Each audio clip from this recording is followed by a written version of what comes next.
welcome back to my channel. Let's talk about my April TBR. Okay, so, I don't know if you can tell by my shirt, but I'm wearing my spring Fling O'Ween shirt. We love O'Ween. So, April 27th to the 30th, Olivia from Olivia Reads Latte and Gabby from Gabby Reads are hosting Spring Fling O'Ween. And if you haven't participated in, this is the first Spring Fling O'Ween, but there's Summerween, Winterween, just Halloween, if you will. And it's just about bringing the wonderful, festive, spoopy spirit to different times of the year. So, I have 2 of the books for my TBR for that here.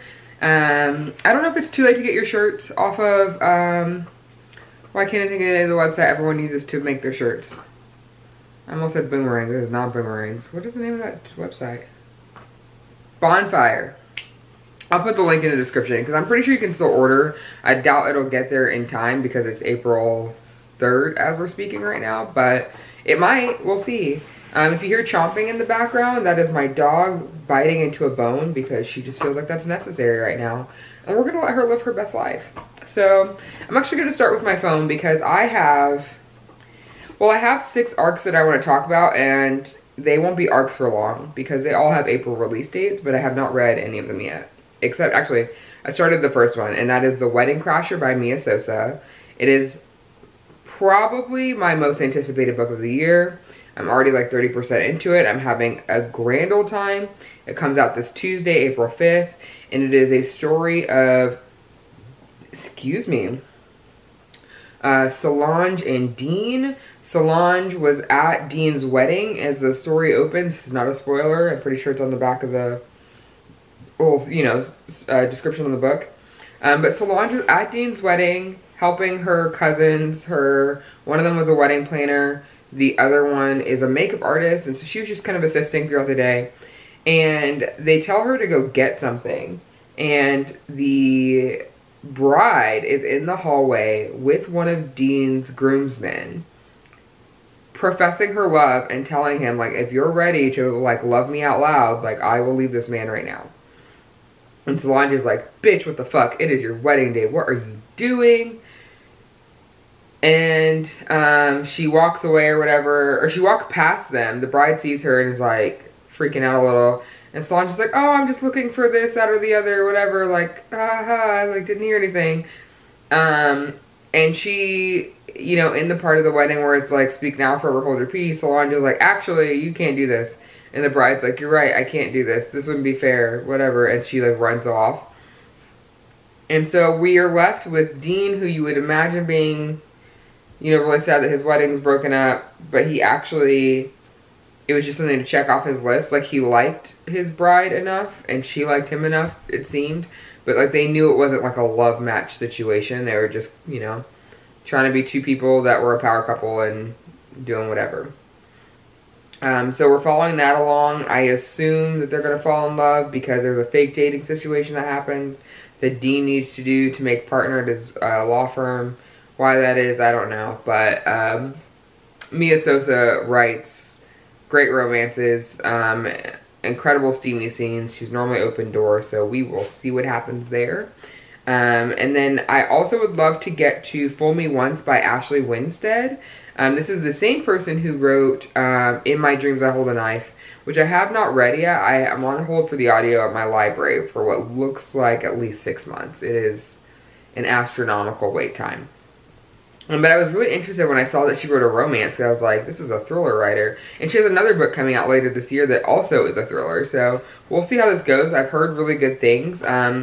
This is about someone named Lee Stone, and it says she's a 21st century woman. She kicks butt at her job as a communications director at a woman-run electric car company that's better than Tesla, thank you. And after work, she is stoner, drinking guys under the table and not letting any of them get too comfortable in her bed.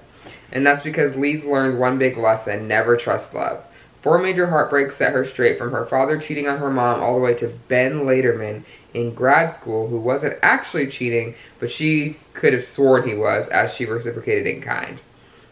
It says, then Ben shows up 5 years later working as a policy expert for the most liberal governor in Texas history, just as Lee is trying to get a clean energy bill rolling. Things get complicated and competitive as Lee and Ben are forced to work together Tensions build just as old sparks reignite, fanning the flames for a romantic dust-up the size of Texas. Which sounds like my vibe. This is so great. I live in Texas and would love to have the most liberal governor the state's ever seen. Like, make that happen, please. Yeah, I'm very interested in this. Would love to see what it looks like to have a romantic dust-up the size of Texas. So, hopefully, I don't know that I'll get this finished by Tuesday, but definitely this month. And another book I likely won't get finished by Tuesday is Reputation by Lex Croucher. This is a historical. It's pitched as Bridgerton meets Gossip Girl with a dash of Jane Austen. Okay. It's a Regency-era historical romantic comedy with a deliciously feminist twist. We love a feminist twist on historical romances. It says, abandoned by her parents, bookish and sheltered Georgiana Ellers is spending the summer with her dodgy aunt and uncle at their home in the English countryside. At a particularly dull party, she meets the enigmatic Frances Campbell, a wealthy member of the in-crowds, who delights Georgiana with disregard for so-called polite society.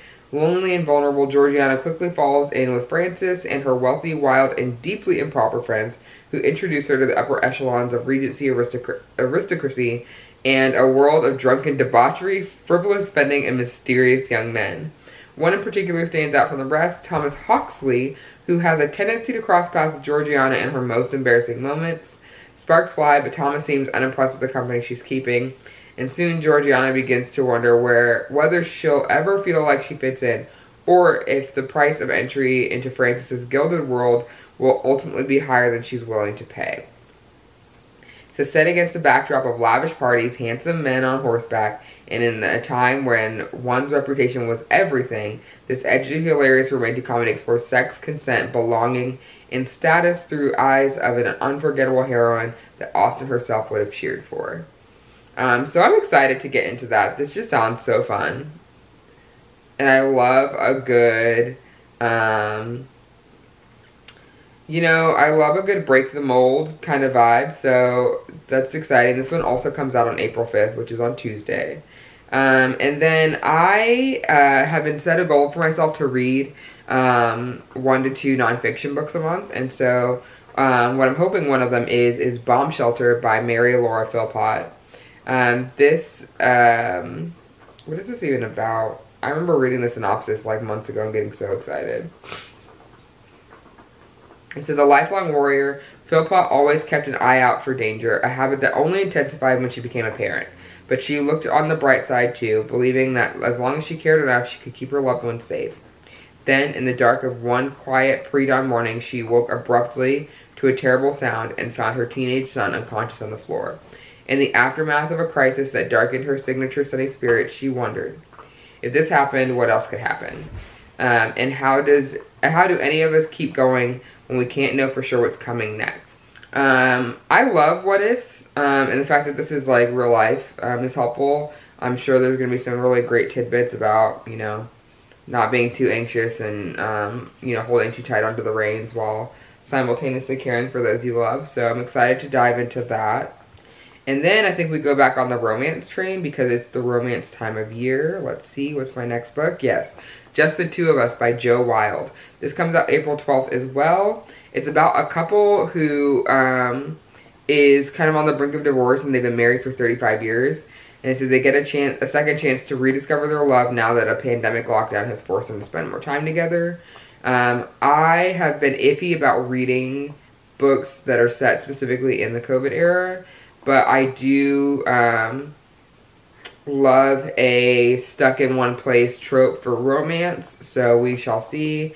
I'm excited to see how this goes. I think it's important to read stories with I should say quality conflict in romances, especially in something like this where it's, you know, they've been together for a super long time and usually the conflicts are things that you feel like you can't overcome, but you definitely, I won't say you definitely can because, you know, real life is different, but I'm excited to see how this goes. I imagine there's going to be a lot of kind of angsty, feisty moments that maybe end with some sexy times, so we shall see. And then my last arc that I'm trying to get to is This May End Badly by Samantha Markham. And although I don't typically reach for YA, you know, as soon as you tell me there's a boarding school and games and or pranks, I am there, I am present and accounted for. And it says, all is fair in love and prank wars. When a high-stakes boarding school prank war leads to a fake dating scheme, two teens must decide if they are ready to take the ultimate risk.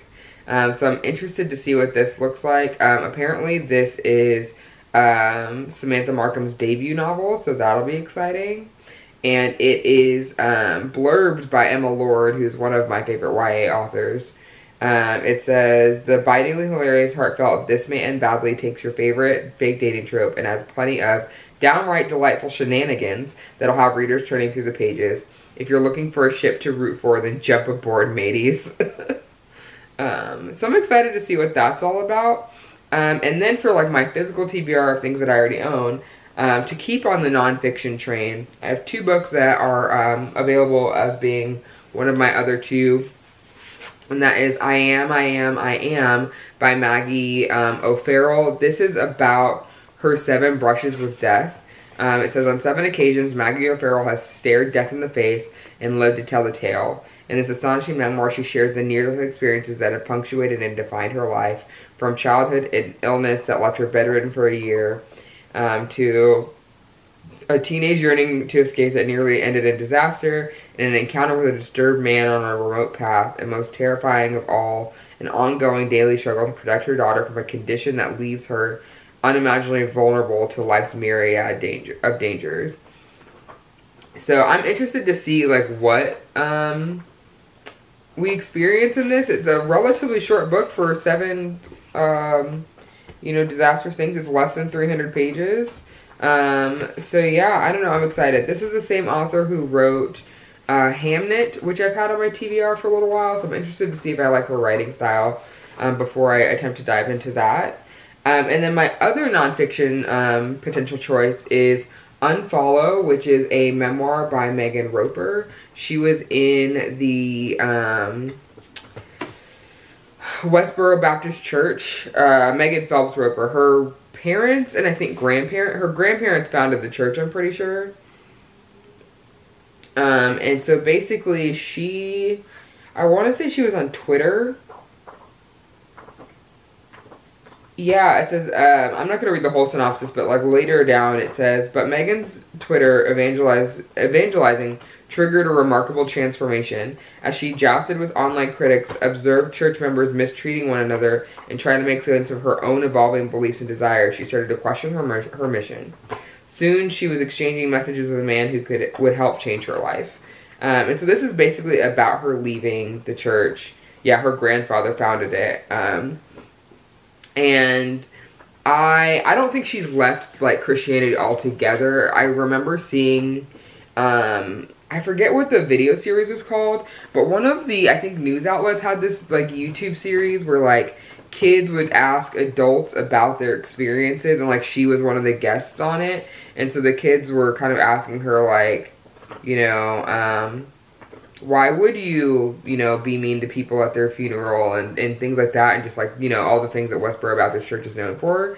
And I just remember watching her handle it with such grace, like answering these kids' questions and letting them know that basically anyone has the capacity to change, but like in an age-appropriate way, because I think the kids were anywhere between like 5 and like 10. But I just loved the way she handled that, and it just showed me like,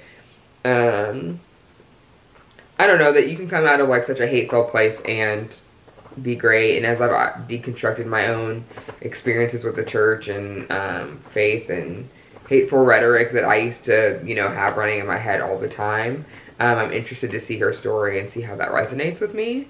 And then on this isn't a lighter note, I don't think, but I am told it's a wild ride, Project Hail Mary by Andy Weir. I've never read an Andy Weir book. I don't know how that's possible, but it is. And I figured I would start here. Is it a mistake? Maybe. I don't know. We'll see. But basically, it's a lone astronaut, an impossible mission, and an ally he never imagined. It says Ryland Grace is a sole survivor on a desperate last chance mission, and if he fails, humanity and Earth itself will perish. So, except right now, he doesn't know that. He can't remember his own name, let alone the nature of his assignment or how to complete it. I don't want to read the rest of the synopsis because, like in most things that have like thriller or suspense to them, I want to know as little as possible going into this. I'm excited. I'm excited to read this. This feels like the kind of book you open up on like a Saturday morning and you close Sunday night and you don't know where your weekend went. I've seen many people share their experience of reading it like that. So I'm excited to hop in. Maybe I'll let that be my book for next weekend because I got to get these arcs read. But I'm excited to finally read this book. And then lastly, I wanted to share some of my TBR for Spring Fling O'Ween. We're going to go with the King family. That's what this is going to be. So I am finally going to read Misery by Stephen King. I think I might get a different copy. I picked this up at Half Price Books. And I just struggle to read like mass market paper book text. Like that's tiny. So I might go on a hunt for a new copy of it. I picked this up because I was like, oh, this is such a well-loved copy. And it's so hard to find physical copies at used bookstores of Misery. And so I got really excited when I saw this and I picked it up. But I really want to read it. It's about an author, Paul Sheldon, who finally meets his biggest fan, who her name is Annie Wilkes. And it says she's more than a rabid reader. She is Paul's nurse, tending his shattered body after an automobile accident, but she's also his captor, keeping him prisoner in an isolated house. Now Annie wants Paul to write his greatest work just for her. She has a lot of ways to spur him on. One is a needle, another is an axe, and if they don't work, she can get really nasty. So I'm excited to read this horror/thriller and see what's up. I have not read a lot of Stephen King, and especially not classic Stephen King. I read some of his more recent stuff, and I've liked it, but I wanted to get kind of in his backlist and see. The other thing that's on my list is Nosferatu by Joe Hill, who is Stephen's son. This book is huge.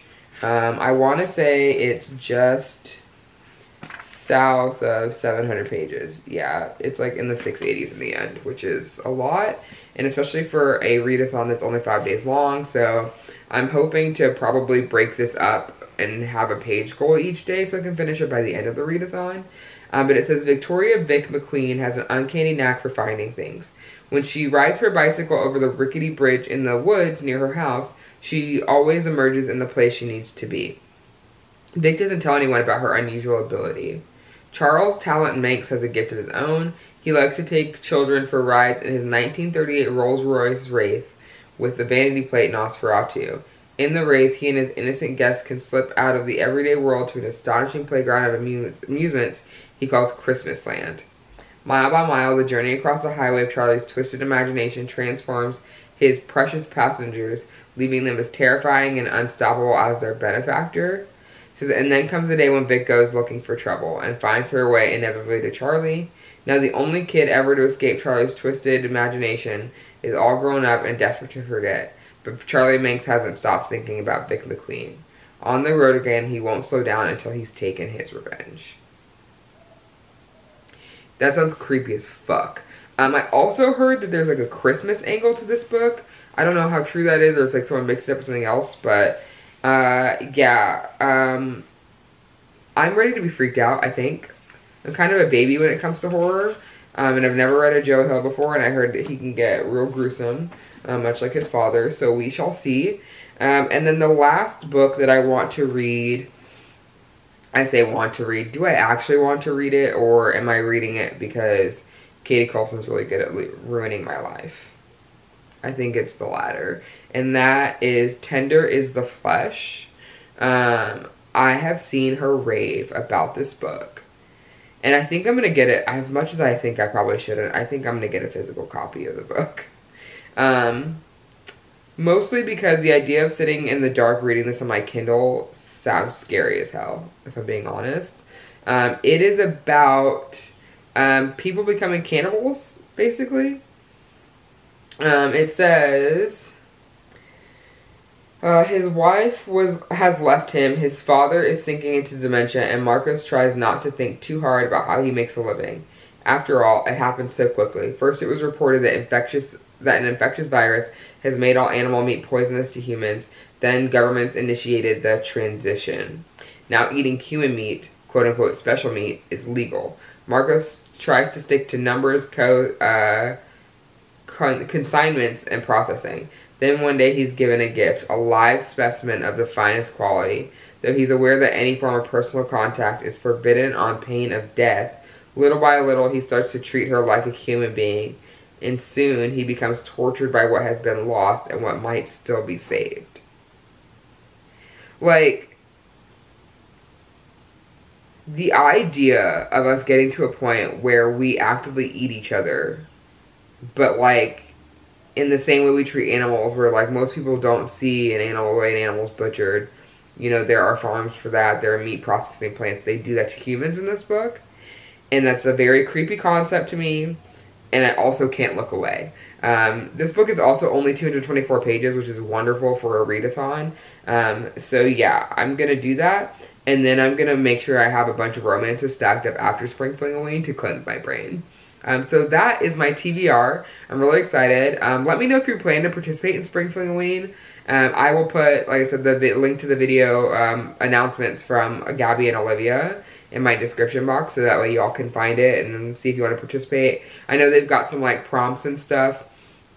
I'll probably check them out. I'm that person, like, I almost never do the prompts in reading sprints, or not reading sprints, I'm in readathons, but I always participate in like reading sprints and stuff, and you know, craft a TBR. So yeah, let me know if you're planning to join in on the fun, and I hope you have a great reading month in April. See you later. Hello, I'm back. I just realized I have book mail, and I'm pretty sure both of these books deserve to be on my April TBR. So let's see what they are.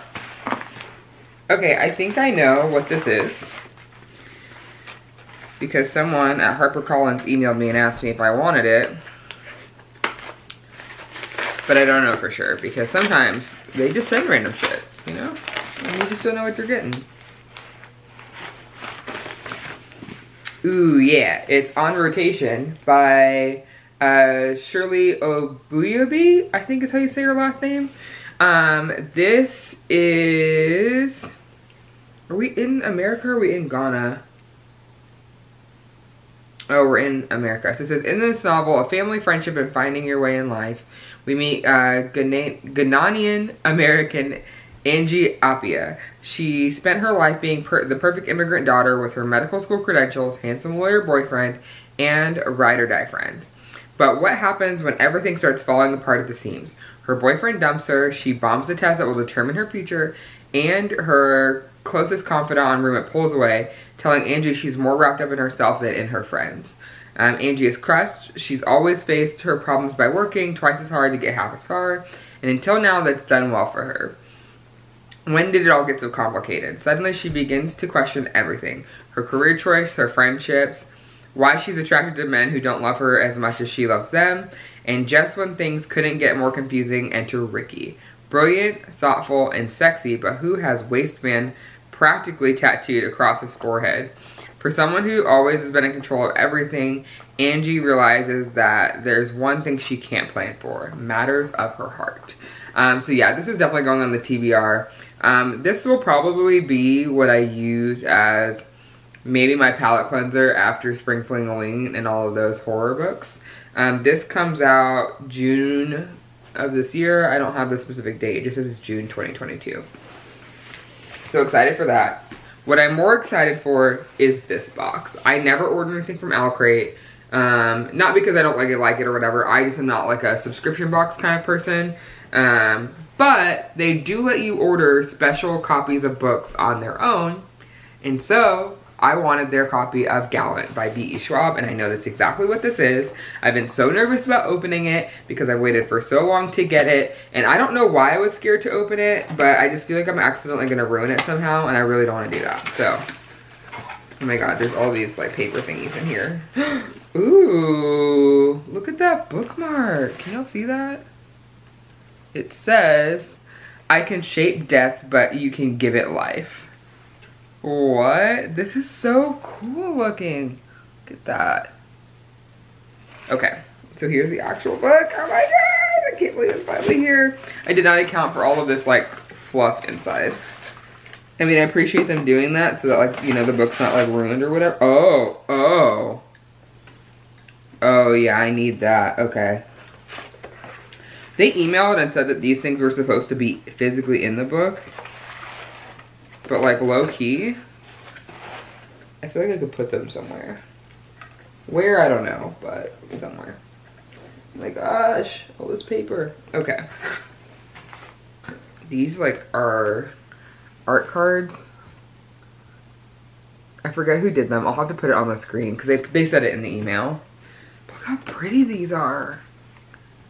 That's gorgeous. Okay, and here's the actual book itself. Like, look at that, and sprayed edges. Oh, I love sprayed edges. Okay. Just get the plastic started there so I can open it. God, it's so pretty. And I love V.E. Schwab. So, oh, there's another card in here.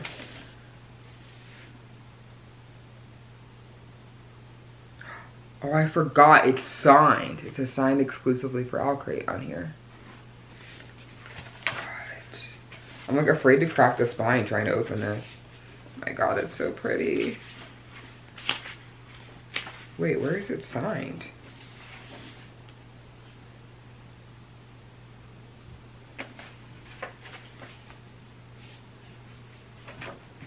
It says there must always be a prior at the gate. Oh my God, let me take this off. Excuse me? Look at that. Oh my God, it's so pretty. And then here's the sign. I love the spine. But, gosh, it's so pretty. And then this is like the inside. Oh my goodness. Oh my goodness. To those who go looking for doors are brave enough to open the ones they find and sometimes bold enough to make their own. Oh, that's so pretty. Yeah, definitely putting this on the TBR this month. This is gorgeous. Wow, wow, wow, wow, wow.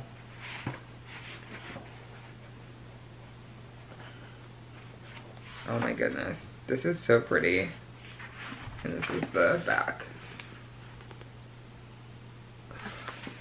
So anyway, I had to come back because I realized like I had these packages sitting here waiting to tell you about them.